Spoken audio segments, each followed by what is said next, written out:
Before we get into this latest story, don't forget to hit the subscribe button if you haven't done so already. A pet hate. A farmer's work is never done. Be it tillage or livestock, caring for animals and crops is a perpetual process. Anyone who has worked on a farm appreciates, or at least should appreciate, this.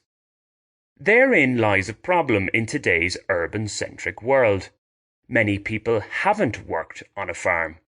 They do little to nothing to produce the food they eat. And no, driving to the supermarket or, for the more affluent and smug, the farmer's market is not a step in the production of foodstuffs.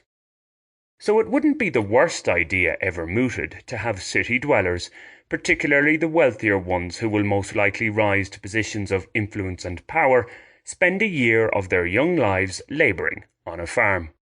In this way, they might acquire a greater appreciation for the work required to keep the masses, rich and poor, munching contentedly. Even better, with more hands-on labourers, the use of that damaging, polluting farm machinery would be reduced. It's one way to address the pullulation of princes and princesses in high-income nations, which has resulted in a paucity of proles. Yet, for those earmarked to serve their time on livestock farms, I've no doubt there would be a fair few conscientious objectors. The objection? Raising animals for human consumption is a cruel and immoral practice, and one that also causes substantial environmental damage. Today's humans don't need meat and other animal products to survive.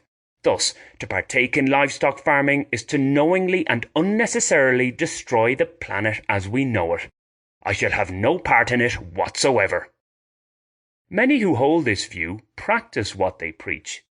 They don't eat meat, and some don't even consume food from farmed animals that must be kept alive to get their produce, such as dairy products and eggs. The vegetarian or vegan versus omnivore debate is far from novel. A recent renewal of it can be heard on BBC Radio 4's Moral Maze. Check the description text for a link to that.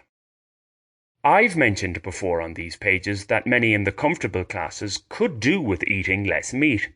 Some could do with eating less, full stop. Also, as somebody who was raised on a small cattle farm, I do realise that some livestock holders could, indeed should, act in a more environmentally friendly way. What's more, in certain areas, cattle raising is perhaps not the best use of the land at one's disposal. So I'm not unsympathetic to certain elements of the vegetarian or vegan stance. Where I do cry foul, and foul F-O-W-L, however, is with the militant-esque no more meat activists who are also pet owners, particularly those who keep cats and or dogs. If one is vehemently against livestock farming in terms of cruelty and environmental damage, these same arguments can be aimed at pet owners. Speaking about domesticated dogs specifically, most of them, particularly in urban areas, only get out and about when allowed to by their owners.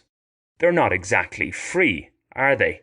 Their wild cousins in Africa would surely view such an existence as, at best, restrained. Okay, pet dogs are just that. They've been kept for centuries as human companions. Some of them are put to work, so they're not just a drain on the planet's finite resources. They contribute, they provide a tangible benefit. In certain parts of the world, people make a meal out of their mutts.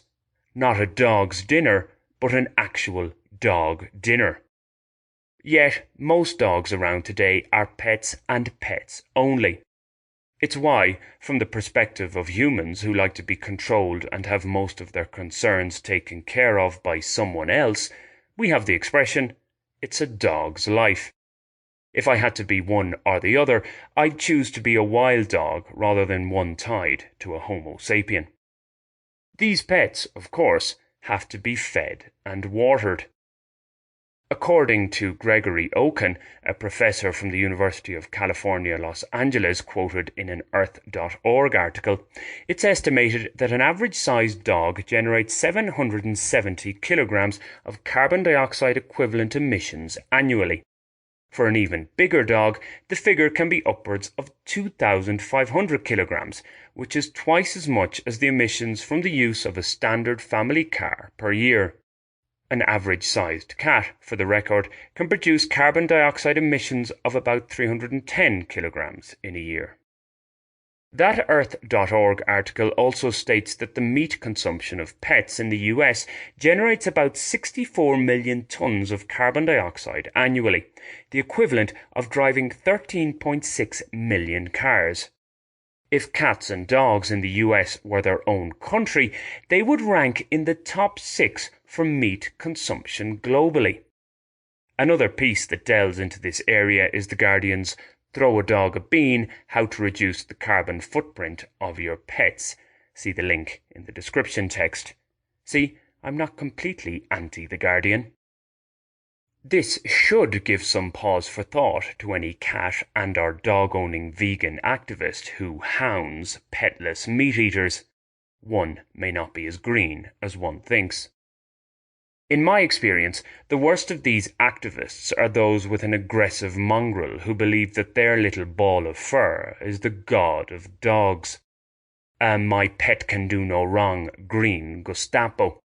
It's often the case that the most vociferous on a certain topic are the most hypocritical.